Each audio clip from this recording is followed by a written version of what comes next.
Bismillahirrahmanirrahim. Alhamdulillahi Rabbil Alamin. Wassalatu wassalamu ala Rasulillah. Wa ba'd. Assalamualaikum warahmatullahi wabarakatuh.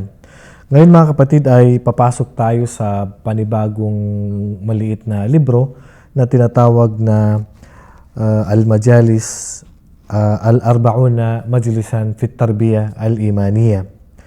So apat na pong lecture kaugnay po sa pagpapalakas po ng ating pananampalataya. So ang al-majlis al-awwal, al-adhkar as-sabahiyya wal-masa'iyya. Ito yung mga paggunita, pag-alala sa Allah subhanahu wa ta'ala sa umaga at hapon. So mayroong mga dua na itinuro po sa atin ng Propeta sallallahu alaihi wasallam upang tayo po ay magkaroon ng protection mula sa anumang panganib, masamang mangyayari sa buhay natin, sa mundo natin, protection mula sa demonyo, protection mula sa tao, protection mula sa mga hindi natin nakikita, protection din mula sa mga hayop na mapanganib. So, ang Propeta sallallahu alaihi wasallam, isa sa pag-alala sa Allah subhanahu wa ta'ala ay ang Ayatul Kursi.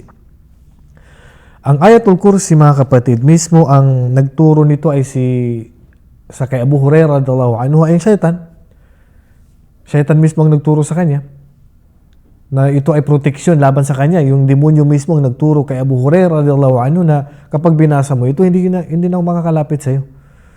Dahil ang nangyari po, sa tafsir po ng Ayatul Kursi sa kwento dito, isang gabi, si Abu Hurairah ang italaga ng Propeta sallallahu alaihi wasallam na magbabantay po sa zakatu al-amwal.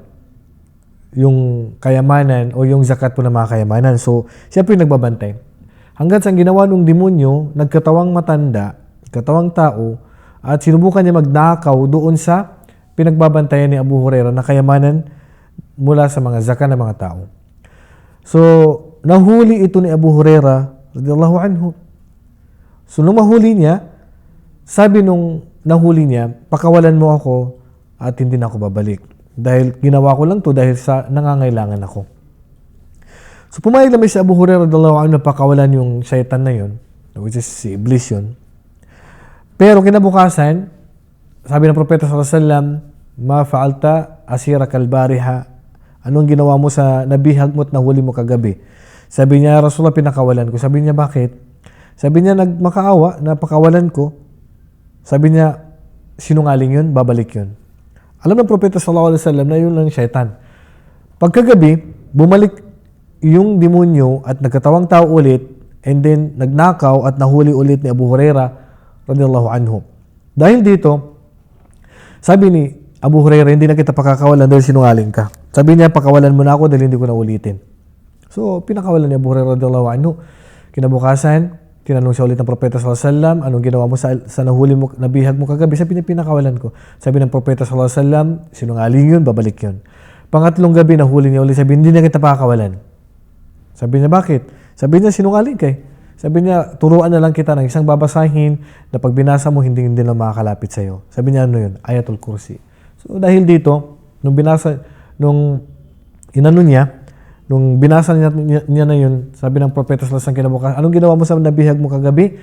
Sabi niya, ya Rasulullah, pinakawalan ko dahil tinuruan niya ako, nabasahin ng Ayatul Kursi at hindi na daw siya makakalapit sa akin.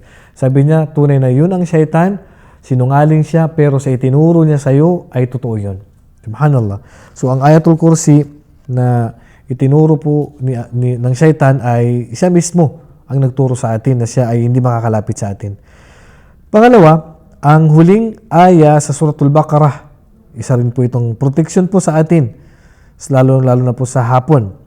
At ang Suratul Ikhlas, Suratul Falaq at Suratul Nas ng tagtatatlong beses po sa umaga, babasahin po natin yon. And then, yung pong Sayyidul Istighfar, yung Allahumma anta rabbi, la ilaha illa anta khalaqtani wa ana abduka wa ana ala ahdika wa wa'dika mastata'tu a'udhu bika min syarri ma sana'tu abu'u laka bi ni'matika alayya wa abu'u bi dhanbi faghfir li fa innahu la yaghfiru dhunuba illa ant. So ito po yung isa sa mga matataas po na antas na panalangin po na babasahin natin sa araw at gabi.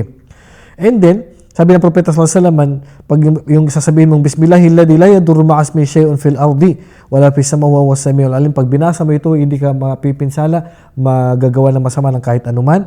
At ang sino man na pumunta sa isang lugar na wala siyang kilala, pwede mo rin basahin itong a'udzu bikalimatillahi tammat min syarri ma khalaq. Kahit saan ka mapunta, magkakaroon ka ng protection sa anumang masama na mangyayari sa'yo.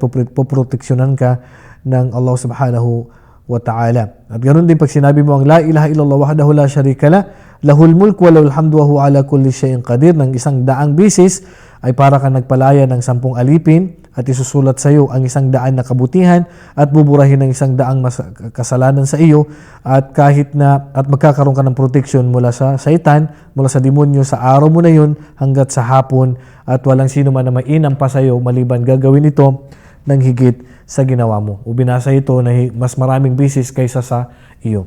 So yan po mga kapatid ang mga pag-alala o paggunita na pwede nating basahin sa araw at hapon at gabi upang magkaroon tayo ng protection mula tayo bibigyan tayo ng Allah subhanahu wa ta'ala ng protection mula sa mga masasamang mangyayari sa atin, mula sa nakikita at hindi po nakikita. Wallahu a'lam wa sallallahu ala nabiyyina Muhammad wa ala alihi wa sahbihi ajma'in. Assalamu alaikum wa rahmatullahi wa barakatuh.